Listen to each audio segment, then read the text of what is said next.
Hello student, I am के Upadhyay from unit biology. आज हम पढ़ेंगे स्वपरागण के अनुकूलन या अभियुक्तियां, कंटिवांसेज और एडाप्टेशंस ऑफ सेल्फ पॉलिनेशन और devices that promote self pollination. स्वपरागण क्या है ये पहले हमने बताया है डिस्क्रिप्शन में कि यदि एक फ्लावर के पराग कोश से निकलकर उसी फ्लावर के स्टिग्मा पर वर्तिकाग्र पर या किसी दूसरे फ्लावर के वर्तिकाग्र पर भी माइग्रेट कर जाते हैं, ट्रांसफर कर जाते हैं, तो हम इसे स्वपरागण कहते हैं।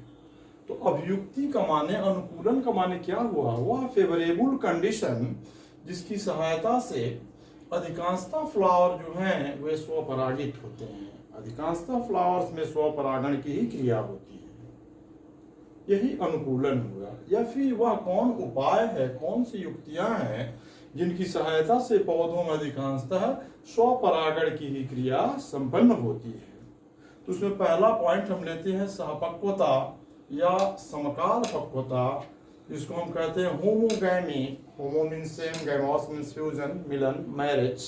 कि एक ही समय में यदि ऐसे द्विलिंगी फ्लावर जिसमें एक ही समय में जयांग और पुंकेसर परिपक्व हो जाते हैं, तो यह क्रिया जो है समकाल पक्वता कहलाती है। When Androsium and Gynosium attain maturity at the same time, the case will be referred as homogamy. तो ये फ्लावर बाइसेक्सुअल होते हैं, जैसा कि हमने इसमें बताया है कि वह स्थिति जिसमें पराग कोश और वर्तिकाग्र एक ही समय परिपक्व हो जाते हैं समकाल पक्वता कहलाती है या होमोगैमी कहलाती है। इसका एग्जाम्पल हम ले सकते हैं गुलाबास और सदाबहार, मिराविलिस जलापा एंड कैथारिन्थस रोजियस।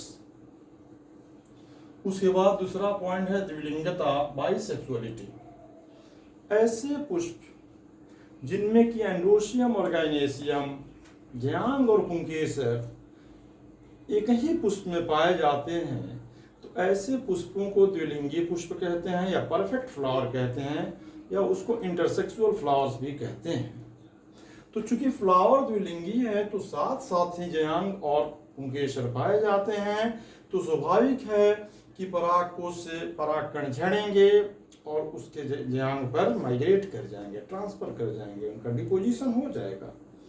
तो स्वाभाविक है कि इस स्थिति में द्विलिंगी फूल होने के कारण इनमें स्वपरागण की क्रिया द्वारा प्रजनन की क्रिया संपन्न होती है। इनका हम एग्जाम्पल देते हैं तो सरसों है, बैगन है, टमाटर है, मस्टर्ड, टोमेटो एंड ब्रिंजल। इसके बाद तीसरा पॉइंट है आवृत पुष्पता या अनुन्मील्यता। Cleistogamy, cleistos means closed, gamos means fusion, मिलन, मैरिज। कि फ्लावर कभी खुलते ही नहीं, वे फ्लावर जो कभी भी नहीं खुलते, जिसके जयांग और हम पुमंग को देख पाए, तो उस स्थिति को आवृत पुष्पता कहते हैं और ऐसे पुष्प को आवृत पुष्प कहते हैं, क्लिस्टोगैमस फ्लावर्स कहते हैं। जैसा कि यहाँ पर लिखा हुआ कि ऐसे पुष्प जो कभी नहीं खुलते या खिलते हैं, बल्कि ये द्विलिंगी पुष्प हमेशा बंद ही रहते हैं, आवृत पुष्प या अनुन्मील्य पुष्प क्लिस्टोगैमस फ्लावर्स कहलाते हैं। पता है इन पुष्पों में स्वपरागण ही प्रजनन का माध्यम है। क्यों?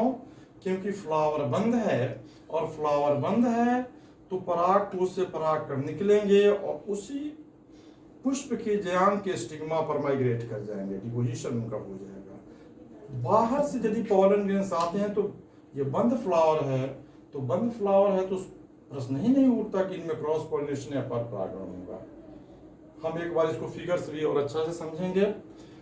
तो आवृत पुष्पता का मेन एग्जाम्पल क्या है? तो ग्राउंड नट, कनकौवा, जिसको हम मूंगफली कहते हैं ग्राउंड नट को, और कैमेलिना कहते हैं जिसमें कनकौवा को। इसके बाद वायोला वगैरह भी हैं इनके एग्जाम्पल। अब हम समझे कि तब तो फ्लावर दो तरह के होते हैं, एक क्लिस्टोगैमस और दूसरा फ्लावर जो है उसको हम कहते हैं कैस्मोगैमस,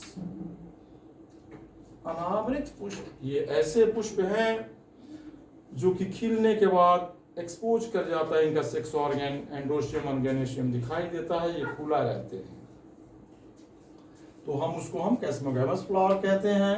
तो यदि हम मूंगफली को ही लें तो इसमें 2 टाइप्स ऑफ फ्लावर आते हैं। एक फ्लावर जो है वो कैस्मोगैमस है, ओपन फ्लावर है, और दूसरे जो रूट में ये फ्लावरिंग करता है ये क्लिस्टोगैमस फ्लावर है। क्यों?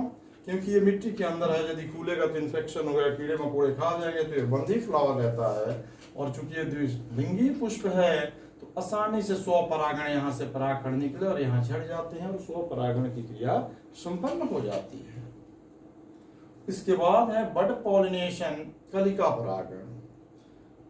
कुछ ऐसे द्विलिंगी पुष्प हैं जो कि बड कंडीशन में कली की ही अवस्था में रहते हैं, किंतु इनके एंड्रोशियम और गाइनेसियम, पुमंग और जयांग जो हैं, ये दोनों मैच्योर हो चुके होते हैं अंदर ही अंदर, तो परागकण झड़ जाते हैं और परागण की क्रिया संपन्न हो जाती है। चूंकि ये भी क्लिस्टोगैमस फ्लावर की तरह है, फ्लावर चूंकि बंद है तो बाहर से परागकण आने की कोई प्रश्न ही नहीं उठता, तो परागण संभव नहीं हो पाता इसमें। अतः ये स्वपरागण के द्वारा ही प्रजनन की क्रिया अपना संपन्न करते हैं। इसका एग्जाम्पल है मटर है, गेहूं है, धान इत्यादि है। अब यदि हम समझें थोड़ा फिगर के द्वारा, तो हम यहाँ देखते हैं समकाल पक्वता का कि वह कंडीशन जिसमें कि यहाँ जयांग है और यहाँ ये पुंकेसर है। पुंकेसर मैच्योर हो चुका, परागकोश फट गए और आसानी से परागकण निकले और बगल यहाँ फ्लावर पर माइग्रेट कर गए, डिपोजिशन उनका हो गया, पहुंच गए, स्थानांतरित हो गए और स्वपरागण परफॉर्म हो गया। तो समकाल पक्वता में भी हम केस करते देखते हैं ये, और द्विलिंगिता का भी ये फिगर एग्जाम्पल है। क्यों? चूंकि फ्लावर यहाँ द्विलिंगी है और एंड्रोशियम तथा गाइनेसियम पास पास पाए जाते हैं, तो स्वाभाविक है कि यहाँ से परागकण निकले मैच्योर होकर और यहाँ पहुंच गए और पर परागण की क्रिया स्वपरागण की क्रिया संपन्न हो गई। इसके बाद हम देखते हैं जो कि तीसरा एग्जाम्पल है आवृत पुष्पता, क्लिस्टोगैमी।